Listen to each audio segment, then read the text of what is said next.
"Oh my, carrying such a large suitcase. Are you going on a trip?" asked my mother-in-law. "No, I'm going back to my parents' house," I replied. "What?" Her eyes widened in surprise. It seems mother-in-law couldn't quite process what I had just said.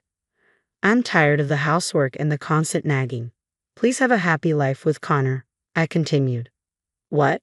Wait a minute," she objected, but I slipped past her and headed outside, dragging my heavy suitcase. I got on the bus to return to my family's home. "My name is Cecilia. I married Connor 4 years ago, and now he runs a one-bedroom apartment where we live together," I reflected. "The apartment we rent is moderately high-end, costing $2,000 a month, something Connor can't afford on his own," I admitted. "The reason we can live in such a luxurious apartment is solely due to my workload and salary. I'm somewhat embarrassed to say it, but I'm an ambitious career woman working in sales for a large corporation. Working from morning till night, starting early and working late is the norm for me," I explained. Sacrificing my private life to stay on top in sales, I started living in this apartment because I wanted to enjoy a lavish lifestyle, at least while I'm home. But my luxurious and peaceful days are beginning to slip away, I confessed. The cause of this disturbance is mother-in-law, who has recently become a permanent guest in our apartment. I sometimes ask Connor to do the housework since I'm busy with my job, but instead of doing it himself, he calls mother-in-law and unloads the work on her. I lamented. Mother-in-law, being mother-in-law, willingly comes over and does all the housework, so Connor's domestic skills never improve. Initially visiting our apartment twice a week, she now seems to live in our place. If it were just housework, I might have simply been grateful and not complained, I added. What's been bothering me is mother-in-law's excessive interference. Why doesn't Cecilia quit her job after all this time? I can't possibly tell her it's because Connor's earnings are insufficient, so I reply with a shallow "I'm sorry." She even adds comments like, "A good wife bears children early on," which continue to trouble me. I continued. Certainly, I couldn't say that Connor was cooperative. His old-fashioned remarks, even anachronistic at times, were draining me, especially after long hours at work. Finally, he started to say things like, "You fold the clothes wrong," or "Using the dishwasher is not good." I couldn't help but wish he would leave if he continued to complain, I admitted. Of course, I wasn't just silently putting up with this. I talked to Connor about it, but he wouldn't take me seriously. At first, he seemed to be listening to me sincerely, but in the end, he always sided with his mother, saying, "But Mom is right." When I lost patience with his mother, who continued to live with us without paying rent or for food and demanded she either pay or leave, Connor sided with mother-in-law and decided to let her live with us for free, I recounted. Slowly but surely, the paradise I had created with my earnings was being taken over by mother-in-law. One day, after talking to my parents on the phone, I began making plans for a small party and decided to invite my parents over to our home. My mother's birthday was approaching, and I anticipated getting paid time off for the occasion. Knowing my parents had expressed interest in seeing our apartment, I saw this as a perfect opportunity. Excitedly, I started planning and called out to Connor, who was lounging on the sofa, absorbed in his mobile phone. "Hey Connor, I'm thinking of inviting my parents over next month. Will you join us?" I asked hopefully. Connor and my parents had only met once during our marriage meeting, and they hadn't interacted much. I hoped the dinner party would be pleasant, and I even considered inviting mother-in-law if she was available. "What? There's no way we're letting your poorly dressed parents into this apartment," Connor snapped back. "Excuse me, how can you say that?" I yelled, shocked by his comment. Connor put down his phone, plugged his ears, and glared at me. "But it's true. They were wearing cheap clothes when we went for the marriage meeting," he defended. Struggling to contain my anger, my fists clenched. I was accustomed to harsh words directed at me, but I couldn't stand my parents being insulted. My anger simmered, and I had to calm myself before speaking. "I don't want to say this, but your mother-in-law is no different from my mother. What's so poor about my parents? Are your parents big corporate bosses or something?"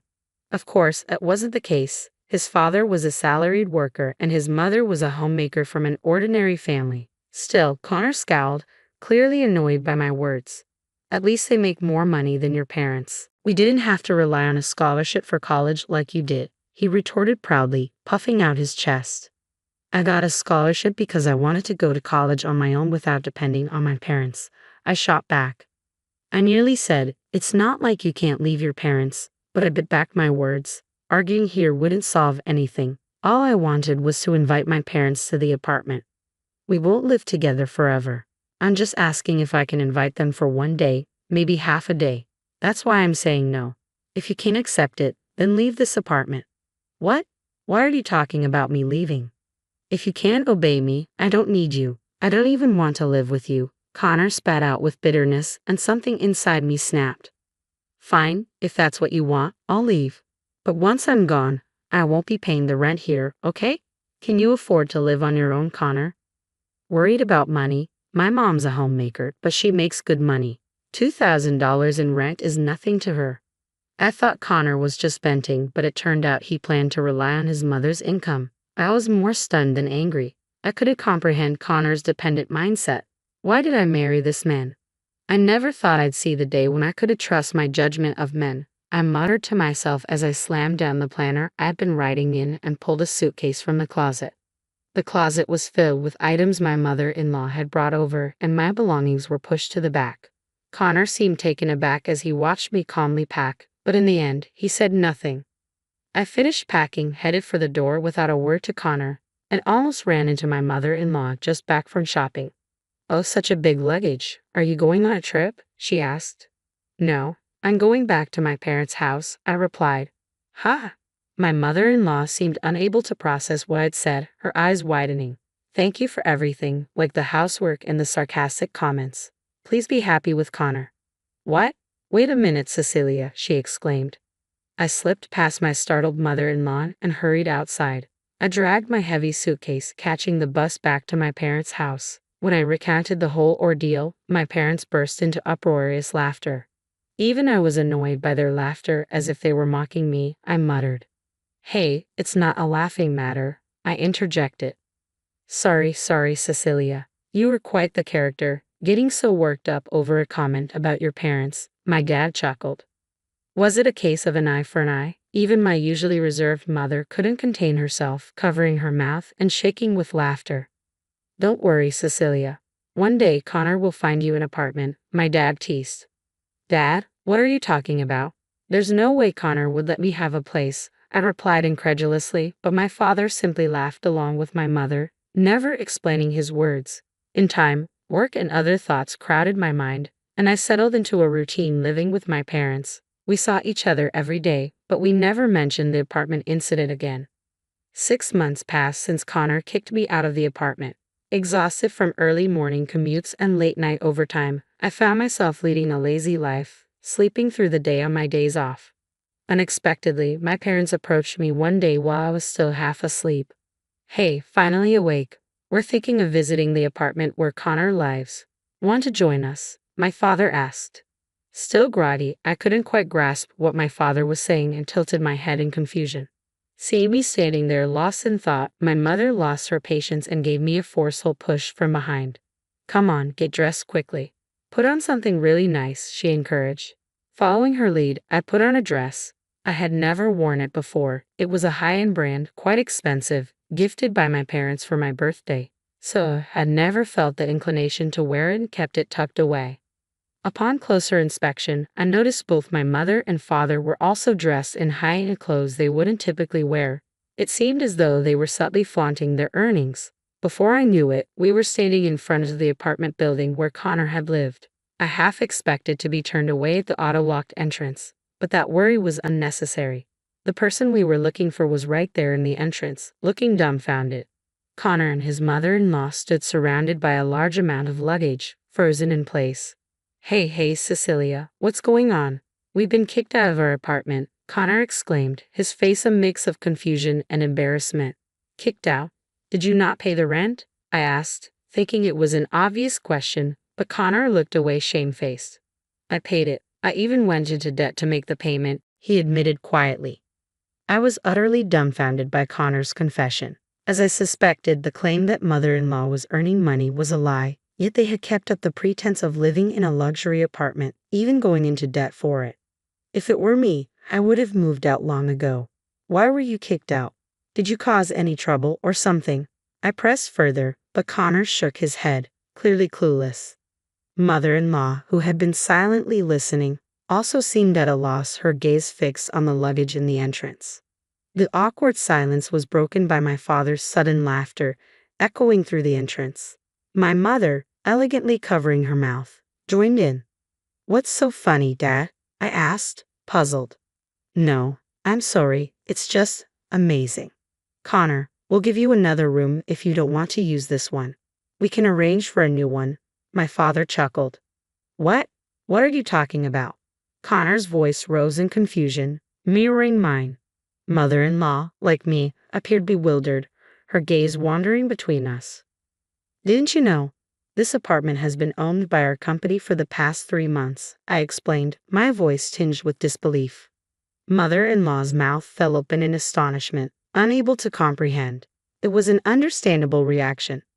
I hadn't disclosed to Connor that my father was the president of a real estate agency, and more importantly, that my mother held a similar role as president of a subsidiary within my father's company. Together, they formed a successful entrepreneurial couple. Perhaps I inherited their entrepreneurial genes, considering my exceptional talent in sales. Connor had likely misunderstood my family's financial status based on the clothes we wore during our first meeting and the fact that I attended college on a scholarship. However, that assumption was mistaken. Connor's frustration turned towards me. "Why didn't you tell me Cecilia's dad is the company's president? If I had known, I would have." "And what if you had known? Just so you know, I'm not living here on my parents' dime, unlike you, who's always relying on mother-in-law," I interrupted sharply. Surprisingly, it wasn't Connor, but my mother-in-law who quickly grasped the reality of the situation. Perhaps she assessed the hierarchy by observing my mother's high-end clothing. Suddenly, she seemed to gauge my parents' mood before speaking tentatively. I sold the house because Connor said to move here. If we're kicked out, we'll have nowhere to live." Mother-in-law glanced at my parents' stoic faces, but neither of them cracked a smile. It was unnerving even for me, their actual daughter, to see their serious demeanor.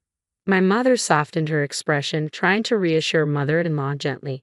"You've been behind on rent for over 3 months, haven't you? We've sent reminders and made many calls, but received no response. We've had to proceed with eviction." I glanced at Connor, wondering if he truly was behind on rent. He quickly looked away, signaling he could only manage to pay his debts for the first 3 months. Mother-in-law appeared equally uncomfortable, visibly unsettled by my mother's scolding. "Can't you do something about it? Please, you're the company's president," mother-in-law pleaded with my parents. However, my father firmly pushed her away. "I am the president, and I've decided on the eviction. You must comply." "Trying to live well without paying rent? Isn't that too selfish?" my mother added, tone unyielding. Cornered by my parents' sternness, mother-in-law turned to Connor for support, but he remained motionless, as though he was abandoning her, unwilling to get involved. Anger surged within me again at his indifferent behavior. "I've thought about it for 6 months. I can't reconcile with you, Connor. Let's get a divorce." "What? Wait, divorce?" Connor stammered, visibly flustered. I glared at Connor, my resolve firm. I can't live with someone who insults my parents. My parents looked at me, almost dazzled by my declaration. Now what am I going to do? Connor fell to his knees, dejected. As much as I wanted to watch his pitiful display, I couldn't be heartless. "You need to find a way to pay the overdue rent. Why not sell all your furniture and belongings? You won't have anywhere to take them anyway." I glanced at the pile of Connor and mother-in-law's belongings cluttering the entrance. Despite the unpaid rent, there were numerous luxurious items, brand-name products, expensive watches. Selling them might ease their financial burden. Feeling a twinge of reluctance to leave them stranded, I efficiently sorted through the unattended luggage on the floor. "The truck should be here soon. Let's transport everything to our warehouse for now," my father suggested, joining in to help. As Connor and mother-in-law stood helplessly by, the belongings that had cluttered the entrance were swiftly stowed away, leaving only valuable brand clothing, jewelry, and watches. "Why don't you visit our shop later? We also buy watches and jewelry," my mother offered with a businesslike smile, handing her business card to mother-in-law. It was a move that dazzled me completely. She had evicted Connor and his mother-in-law and still managed to promote her business.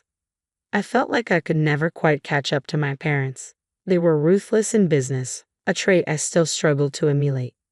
Lost in thought as I observed my parents, my father spoke calmly. People who judge others by appearance and call them poor don't belong in this apartment.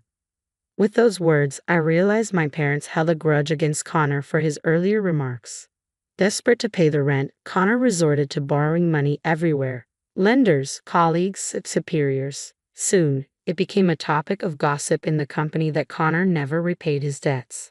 Ultimately, Connor lost his job and was forced to resign after repaying all the money he had borrowed from company employees. Mother-in-law, who had been living off him, likely shared in the guilt.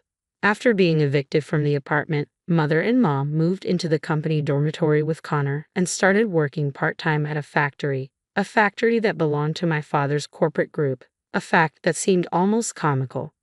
1 month after Connor was kicked out, I successfully divorced him. Additionally, as a lifetime gift, my parents gave me a room in the apartment, and I now lead a comfortable life. Work remains busy, but I've been promoted for my sales skills. Now single, I'm contemplating dedicating even more time to my career.